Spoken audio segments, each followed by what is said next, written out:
fire at an egg farm in eastern Connecticut. This all happened on Saturday at Hillendale Farm in Basra. This is video right here of fire and smoke just ravaging a large chicken coop there. And today we learned the farm lost 100,000 chickens in that fire.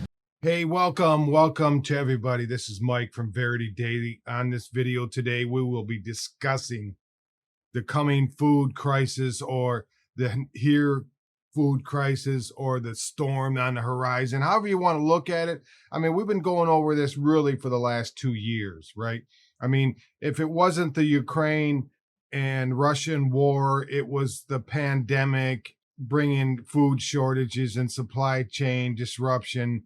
And if it wasn't that, we were into the whole destruction of these food preparation plants.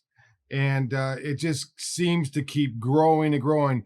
You know, when you have a storm coming, climate storm coming, or a planetary storm coming, however you want to call it, even your local newscaster or your meteorologist telling you that, 2 or 3 days from now, even a week out, some kind of storm's coming, whether it's a winter storm, whether it's a tornadoes or activity like that, or torrential rain. They usually know several days in advance, maybe even a week in advance, as the climate or the atmospherical conditions or whatever type of high or low. I'm not a meteorologist. I'm just trying to lay this out, knowing that whether there's a storm coming, people are prepared in advance to tell you, listen, this is going to happen a year from now, 6 months from now.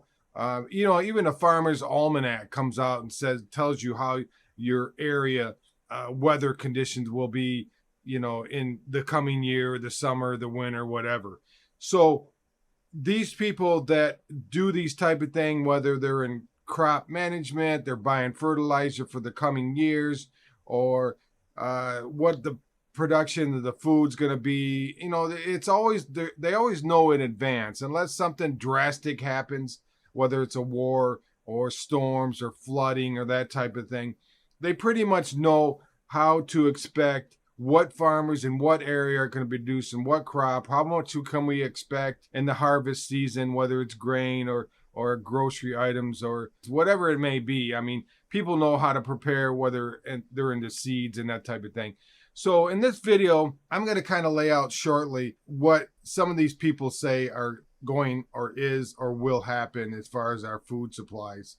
So let's check one of these videos out right now. I think it's at the supermarket where folks really feel the hurt, when they're shopping and trying to fill their cart. I mean, why does the price of milk, for example, just seem so stubbornly high? And is there a connection to what's happening in Ukraine or other parts of the world? It can seem confusing, right, to link things that are happening on the other side of the world to what you buy in the grocery store. The impact of the war in particular is twofold. One is it creates a lot of uncertainty.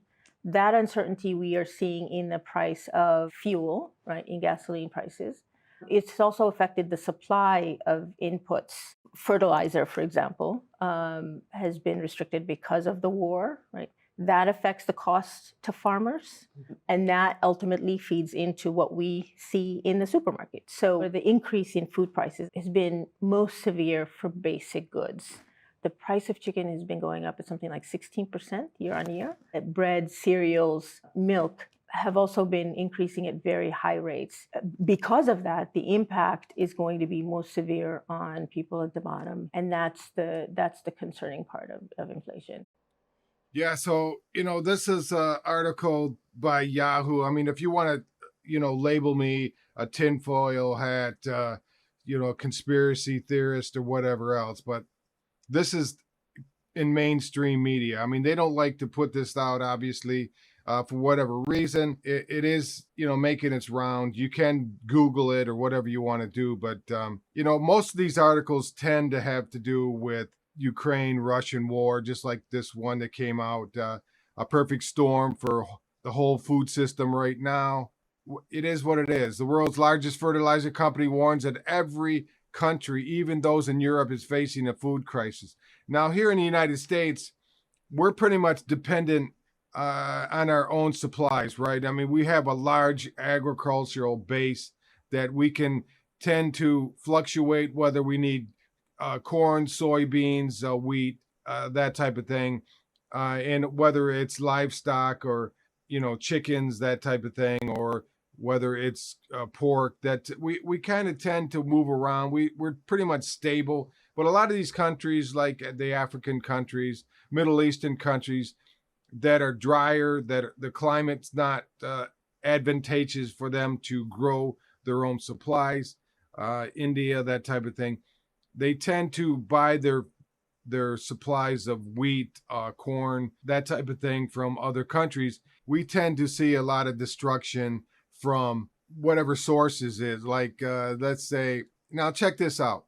Check this out. So this happens to do with the destruction of processing plants, and as far as demand on the infrastructure, the web, the data that they use and their instruments and that type of thing, whether it's the internet or their software. So I mean, this is over the last 2 years. Okay, we're 21, 22. Now this is worldwide, the destruction of these type of things. We have fires, we have unknown reasons, that type of thing. Now these are in Ukraine, obviously in the war, Turkey, that type. But there's not really that many. I mean, Nigeria, okay, Nepal, that type of thing. There's not really that much. Then we scroll down to the United States, right? We get into Arkansas, fire. We get into Alabama, closed permanently. Another plant in Alabama, 42522, fire. Another one in Alabama, a fire. Huntsville, Alabama, 22722. Huntsville, Alabama, at Walmart, a fire. Tyson's food plant in Alabama, fire. Okay, so we can keep going down. Explosions, fire. I mean, fire. How many plant? I mean, I understand that we're talking about grains. It's easy to explode. We're talking about, just certain things, maybe electrical fires, all these type of things, right? Not on a continual basis. I mean, we're talking about, every state, Arkansas, explosions, Arkansas, fire. These are in 1 year and 2 years, right? Unknown fire, unknown reasons, explosions.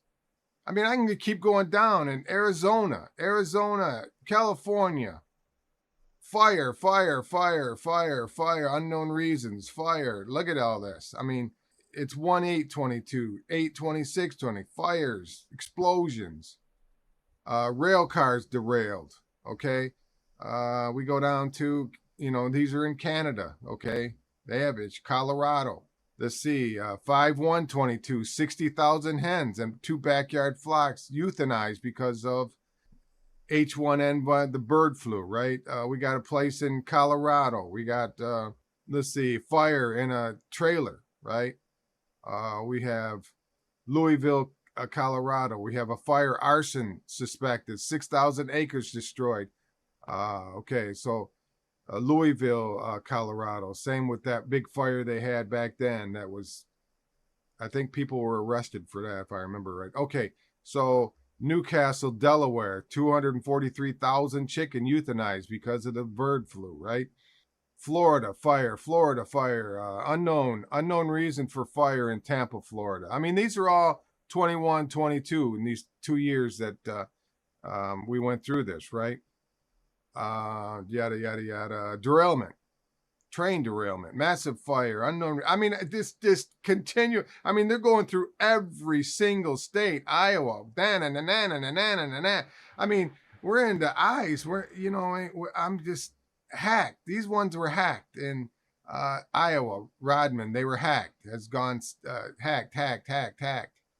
Okay, explosions. I mean, it's just. You follow me with all this? It's my tinfoil starting to get LED lights on it, right? I mean, you can't make this up. I mean, how many times can something happen in so many states that it just have to do this? I know there was a couple I was looking for here. I think it was maybe in Colorado. One was in Georgia, where a plane within a few days hit these processing plants and started fires, right? I mean, how many planes do you know they're like their GPS heads toward a processing plant within a few days, right? You know, we get into this stuff and let's see. You know, another this is the political. I mean, this was last year, right? I mean, this is what I'm talking about. This is August of last year. You know, we're going back to Ukraine. We're going back into the Ukraine. Why?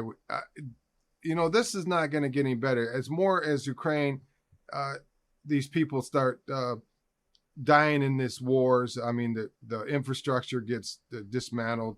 There's not enough people to get out there and say, hey, we're going to start farming. And you get this disruption with the war, that type of thing. You're going to end up with major worldwide food shortages, right? I mean, that might help Canada and the United States and that them type of countries that are not into that flux of violence like that. Okay, even our own president back last year, 2022, he predicted food crisis, and it's going to get real. With regard to food shortage, yes, we did talk about food shortages, and it's going to be real. I don't know if you've seen it, Tucker Carlson. I'm not a big, huge Fox News.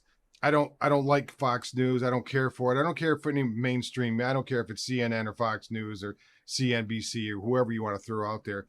You know, Tucker might be closest one that I would listen to on Fox News, but he even had a report, a monologue on his show, kind of throws the lowdown on issues that we're having with the food crisis. Then Biden continued, recounting a conversation he'd had with European allies. He told us all about it. When he met with the group, Biden said, they spoke about, quote, how we could increase and disseminate more rapidly food shortages. It's one of them, how many actual companies control our food sources, right? I mean, so you think that these companies, there's so many farmers, they can, you know, sell who they want to, right? I remember during the whole start of the pandemic, a lot of these farmers are complaining that they didn't have anywhere to sell their products, whether it was pork or chickens. And I know a few individuals that these farmers were actually going out into areas and with semis and selling their products because the stores, the restaurants weren't open. A lot of these stores were cutting back. They couldn't get the supply. So they were actually going out to individuals and selling these products straight to them and skipping all these middlemen. But how many actually companies control our food supplies? Okay. So you think whether it's grain, whether it's meats, you know, whether it's chemicals or fertilizers, that type of thing. I don't know if everybody's familiar with just, again, the extent of the situation and the crisis. So in America, 4 corporations control around 85% of the meat production, the beef production in America. 4 corporations control 50 to 60% of the chicken production. Pork is also up there above 80%. Across every major processed commodity, including all these like flour, wheat flour, milled, these different milled products, you know, all these major commodities, corn, soy. Again, it's 4 corporations controlling 40 to 60% of the nation's market. Now, even mainstream economists say that when you get to 40% or higher of national market control, you're talking about a serious problem.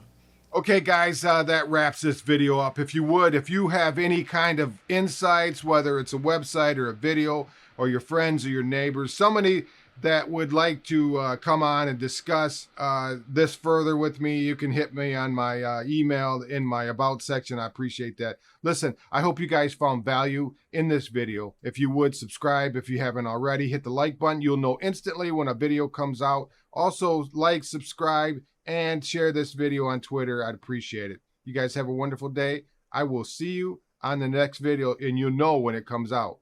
Have a great day. Bye now.